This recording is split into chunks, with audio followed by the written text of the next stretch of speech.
지난 시간에는 우리가 바울이 아그리빠 왕과 또 베스도 총독 앞에서 자기를 변호했던 그러한 것들에 대해서 우리가 함께 나누어 보았습니다.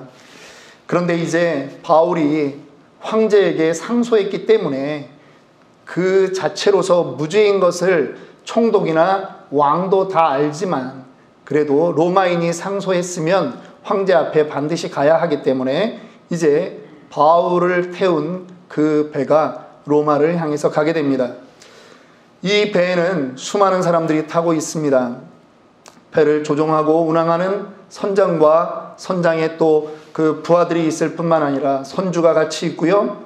바울을 호송하는 백부장과 그 로마 병사들이 함께 타고 있습니다.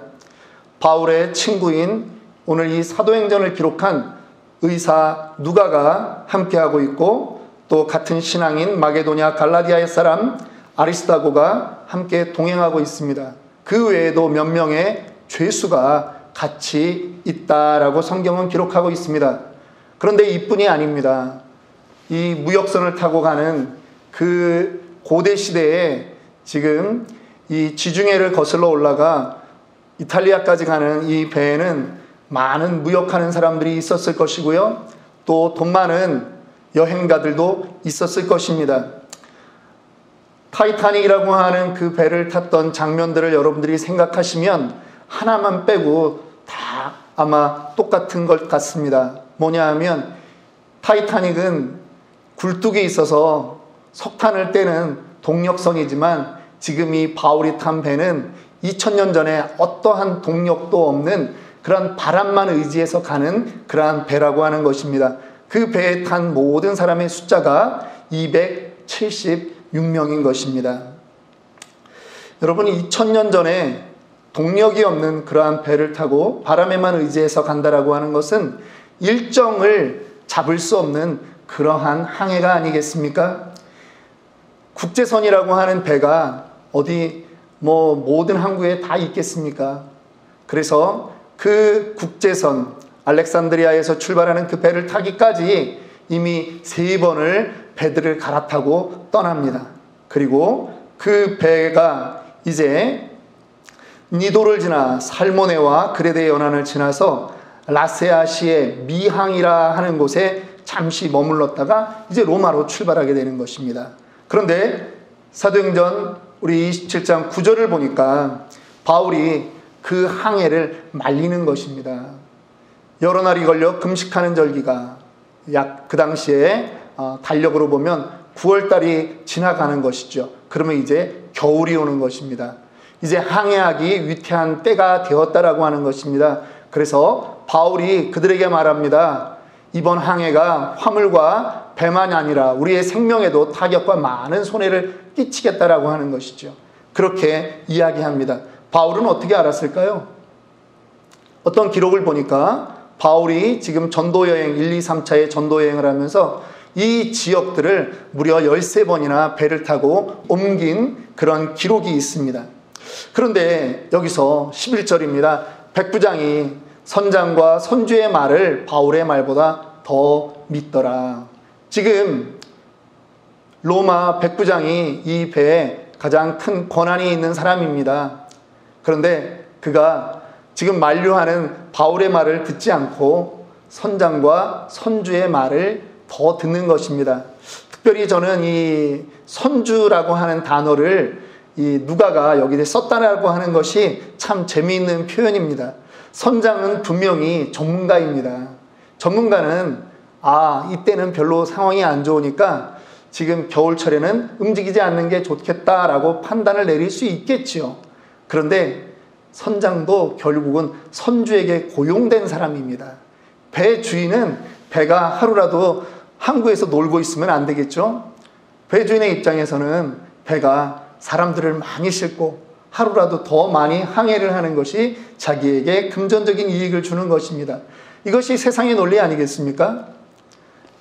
세상은요, 자본의 논리로 돌아간다라고 그렇게 보여집니다. 얼핏 보면 그렇습니다. 그래서 지금 바울의 말은 이 백부장에게 들리지 않는 것입니다. 바울은 그저 죄수에 불과한 존재이기 때문입니다. 바울의 반대를 무릅쓰고 출발했던 이 배는 계절풍인 유라굴로라고 하는 그 광풍을 만나게 됩니다. 여러분, 우리 한국에서 전부 다 태어나셨기 때문에 한국 여름이 얼마나 그 태풍이 많이 옵니까? 이 태풍이요, 필리핀 남쪽 바다에서 만들어지거든요. 우리 미국도 예외가 아니죠. 우리 이쪽은 태풍이 오지 않습니다만, 우리 플로리다 쪽에 사는 사람들은 어떻게 사는지 모르겠어요. 거기는 허리케인이 주기적으로 오잖아요. 예. 대서양 쪽에서 형성된 우리식으로 얘기하면 태풍, 그쪽의 이름이 허리케인으로, 그것이 미국 남동부를 강타할 때가 많이 있습니다. 그런데 이 유라굴라라고 하는 이 태풍은 무엇이냐면 지중해 지역에 부는 계절풍인 것입니다. 며칠 동안 태양을 볼 수가 없었던 것입니다. 먹구름이 잔뜩 끼고 계속 비를 쏟아부으니까 그들이 해도 달도 볼 수가 없고요. 그리고 결국은 배를 가볍게 해야 되기 때문에 그들이 가지고 있는 모든 물건을 다 바다에 던져넣게 된 것입니다. 이 환난은 예수를 믿는 바울이나 예수를 안 믿는 다른 사람이나 그 배에 탄 모든 사람이 동일하게 이 환난을 겪게 되었다라고 하는 것입니다. 마치 오늘날 코로나19로 인해서 전 세계 사람들이 지금 힘들어진 이 상황과 큰 차이가 없다라고 보여지는 것입니다. 믿음이 있는 사람이나 믿음이 없는 사람이나 모두 다 코로나에 걸릴 수 있는 그러한 상황이고요. 믿음이 있는 사람이나 믿음이 없는 사람이나 이 문제로 인해서 재정적인 악화를 당할 수 있는 그러한 상황인 것입니다. 조금 전에 우리 김명 집사님 간증해 주셨지만 이러한 상황을 맞이하면 우리의 뜻대로 되지 않는 것이 많이 있습니다. 그런데 저는 오늘 이 본문을 통해서 우리의 믿음 생활 가운데 이 본문이 우리에게 해주는 메시지는 없는가? 그것을 한번 살펴보고자 하는 것입니다. 재정의 광풍, 건강의 광풍, 불확실한 미래의 파도 속에서 신자들은 도대체 어떻게 살아야 하는가를 바울의 상황을 통해서 우리가 깨달아 보고자 하는 것입니다. 첫 번째, 바울은 이 풍랑 속에서도 위로와 소망의 말을 하는 믿음이 있었습니다. 바울이 21절에 그들에게 이렇게 말합니다. 여러 사람이 오래 먹지 못하였음에 바울이 가운데 서서 말하되 여러분이여 내 말을 듣고 글에 대해서 떠나지 아니하여 이 타격과 손상을 면하였다면 좋았을 뻔하였느니라. 내가 너희를 권하노니 이제는 안심하라. 너희 중 아무도 생명에는 아무런 손상이 없겠고 오직 배뿐이리라. 지금 바울이 모처럼 그 배에 서서 이야기를 하는 것입니다. 무려 14일 정도 이들이 아무것도 먹지 못하고 풍랑에 휩쓸려 그저 난파선을 타고 있는 그러한 상황인데요.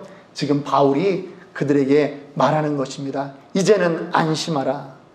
물론 바울이 먼저 이야기합니다. 참 내 말을 듣지 않은 것이 나로서는 안타깝다. 그런데요, 이 말하는 태도가 거봐 너희 내 말 안 들었으니까 이렇게 됐지 라고 정죄하는 게 아니라는 것입니다. 우리 신자는요, 정죄하는 자리에 있는 것이 아니라 우리는 위로의 자리에 서야 되는 것입니다. 상황은 그러할지라도 그렇지만 여러분 안심하십시오 라고 하는 것이죠. 여러분, 때로는 세상을 살다 보면 남들의 불행을 참 어떤 말로 위로하지도 못할 그런 상황이 있을 때가 있습니다.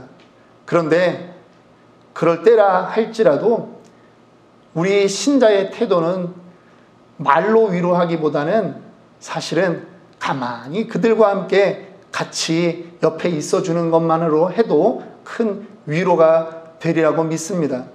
제가 세상을 이렇게 살면서 가장 큰 저에게 이제 충격, 환난, 그거는 언제였냐면 저는 집안 식구들 중에 누가 이렇게 돌아가신 거를 본 적이 없거든요. 그런데 대학교 1학년 때 저희 어머님이 서울대병원에서 갑자기 수술을 하시고 그 병을 낫겠다고 들어갔는데 이제 의료사고가 있어가지고 한 달 만에 이제 영안실로 나온 거죠. 걸어 나오질 못하고. 이게 뭐 하늘이 무너지는 것 같더라고요. 근데 제 친구들이, 대학 친구들, 대학교 1학년 때인데 그 기말고사를 얼마 안 놔두고 대학 친구들이 다 왔습니다. 그리고 고등학교 동창들이 또 와가지고, 그리고 교회 친구들이 와서 그 서울대병원 영안실, 12월 말일 날 그 추운 겨울인데 그때 같이 밤을 새주는 겁니다. 저는 엊그제도 그 친구들 중에 둘과 이제 보이스톡으로 통화를 했는데 마음이 그래요. 그 친구들이 저한테 뭐 금전적으로 대단한 거 해준 거 없는데요. 너무나 감사한 게 뭐냐면 제가 가장 어려울 때 저와 함께 있어 주었다라고 하는 것이죠. 그냥 와서 등 두들겨 주면서 힘내, 라고 하는 그 한마디가 저에게 많이 위로가 되었습니다. 여러분, 우리는요, 세상 사람도 남들에게 위로가 되기를 원하는데 우리 신자는 더 그래야 되지 않겠습니까? 바울이 남들을 위로하는 그 근거가 있습니다. 뭐냐 하면 바로 주의 사자가, 하나님의 사자가 어젯밤에 내 곁에 와서 말씀하셨다라고 하는 것이지요. 안심하라라고 하는 것을 주의 사자로부터 들었기 때문에 바울은 담대하게 말할 수 있는 것입니다. 여러분, 안심하십시오. 우리가 평안을 선포할 권리가 있는 것을 여러분들 믿으십니까? 예. 우리는 남의 집을 방문하면 우리는 먼저 기도합니다. 남의 사업장 방문하면 기도합니다. 평안을 비는 것입니다. 그 권세가 우리에게 있습니다. 바울이 지금 여러분들이여 안심하라, 그렇게 말하는 것입니다. 바울은 이 풍랑 가운데서도 하나님과 교제했던 것입니다. 기도했던 것입니다. 그러한 기도의 사람에게 하나님이 주의 사자를 보내서 메시지를 전달했던 것이죠. 바울은 이 교제를 통해서 하나님을 붙잡고 있는 것입니다. 두 번째, 바울의 믿음은 어떤 믿음이냐? 위로와 소망의 말을 하는 것뿐만 아니라 그는 비전이 사라지지 않는 그러한 믿음을 소유하게 된 것입니다. 이 로마까지 가는 이 배에 타고 있는 276명의 그 사람들이 한 사람도 다치지 않고 가야 하는 이유가 있습니다. 그것은 그들이 잘났기 때문이 아닙니다. 그것은 다름 아닌 그 배에 누가 있기 때문에요? 바울이 있기 때문입니다.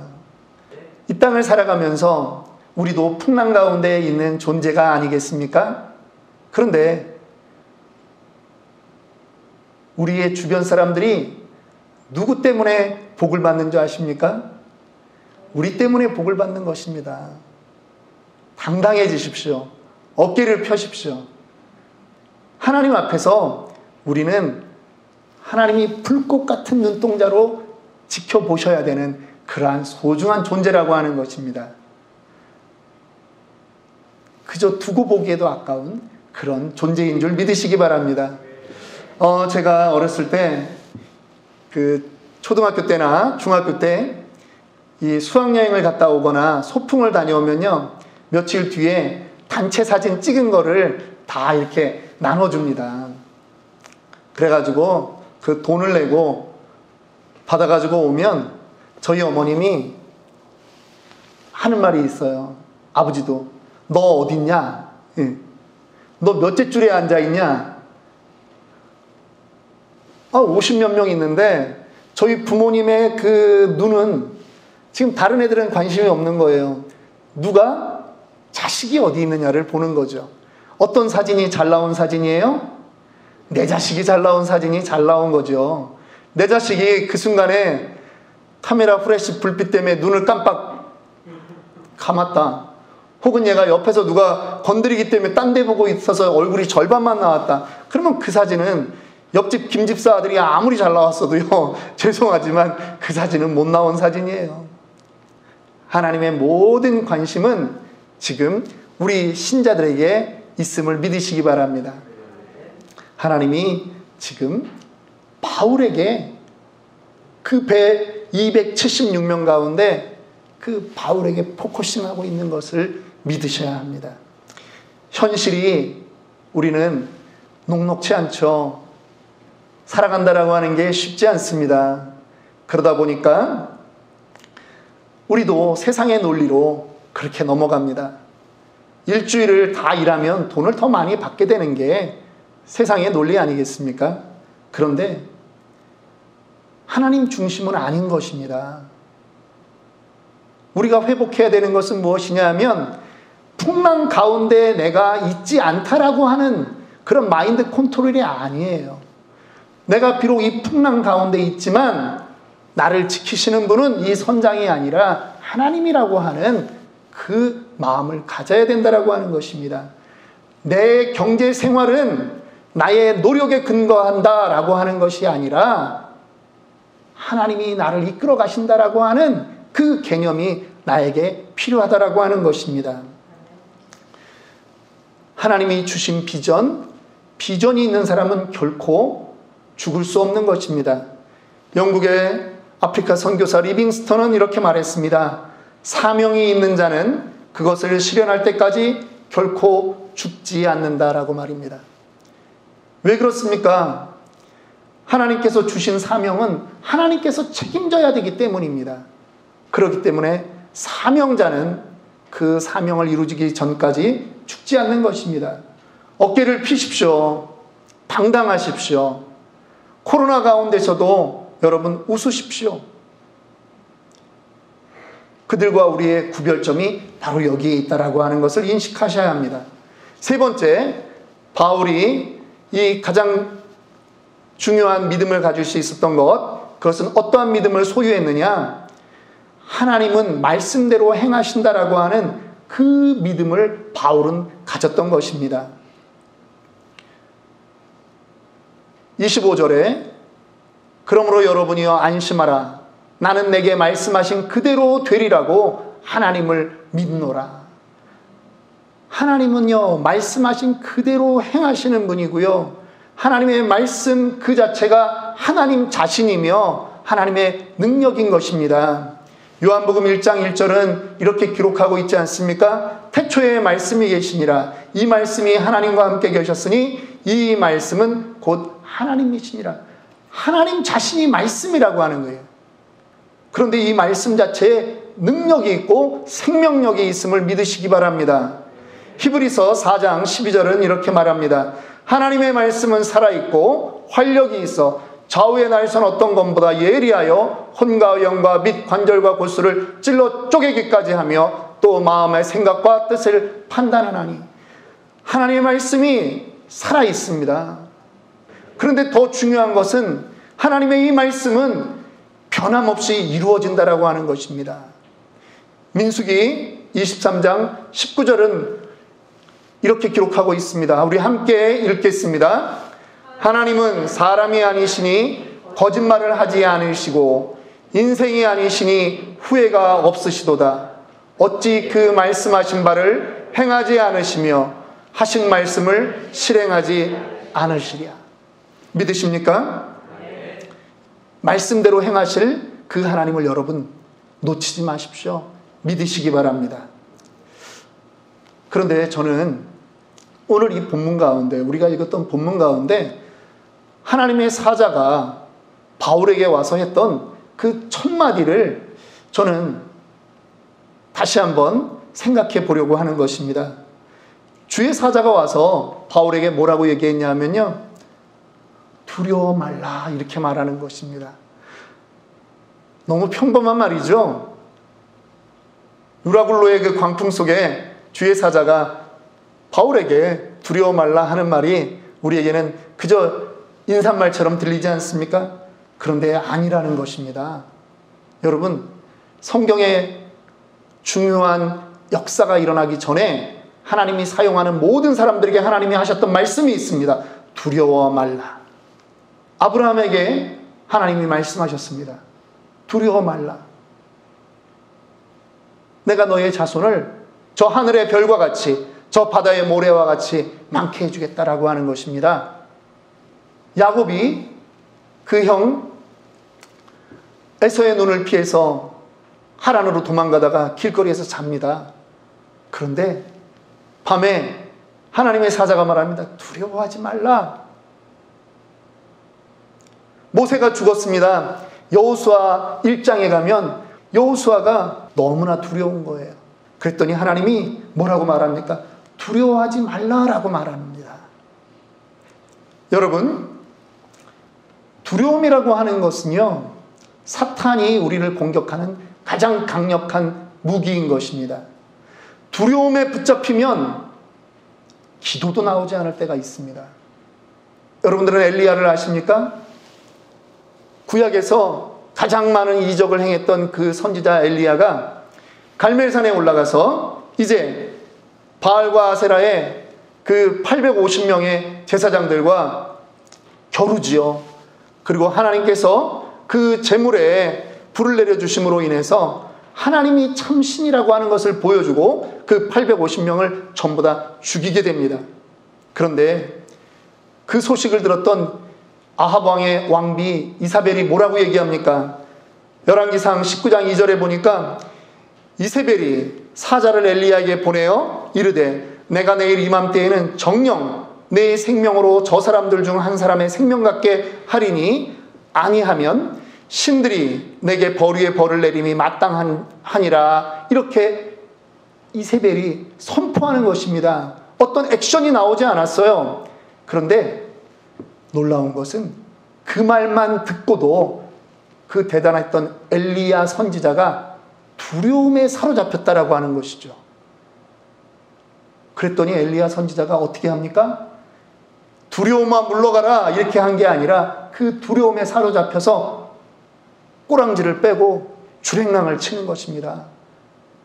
그리고 로뎀나무 아래 가서 하나님 차라리 나를 죽여달라고, 나 혼자밖에 안 남았다고, 그런 존재로 바뀌는 것입니다. 여러분, 두려움이 오니까 믿음이 작용을 못하는 거예요. 여러분들에게는 혹시 이러한 두려움이 없습니까? 예수님도 이 땅에 계시는 동안 수많은 기적을 행하셨습니다. 그런데 예수님이 기적을 행할 때 그 사람들에게 묻는 것이 있습니다. 네가 나를 믿느냐라고 하는 것이죠. 예수님은 왜 이것을 확인하려고 하는 것일까요? 믿음이 없으면 하나님의 역사가 그 사람의 안에서 일어날 수 없기 때문인 것입니다. 한 가지 예를 보면 이렇습니다. 마가복음 6장 5절 6절에 예수님이 자기 고향에 갔습니다. 그런데 6장 5절에 거기서는 아무 권능도 행하실 수 없었다라고 하는 것입니다. 왜냐하면 그들이 믿지 않았기 때문이에요. 행하지 않은 것이 아니에요. 우드낫이 아니에요. 쿠드낫이에요. 권능을 행할 수 없었다라고 하는 것이죠. 두려움이 들어오면 성도가 뭐만 바라보냐면 이 땅만 바라보게 되어 있어요.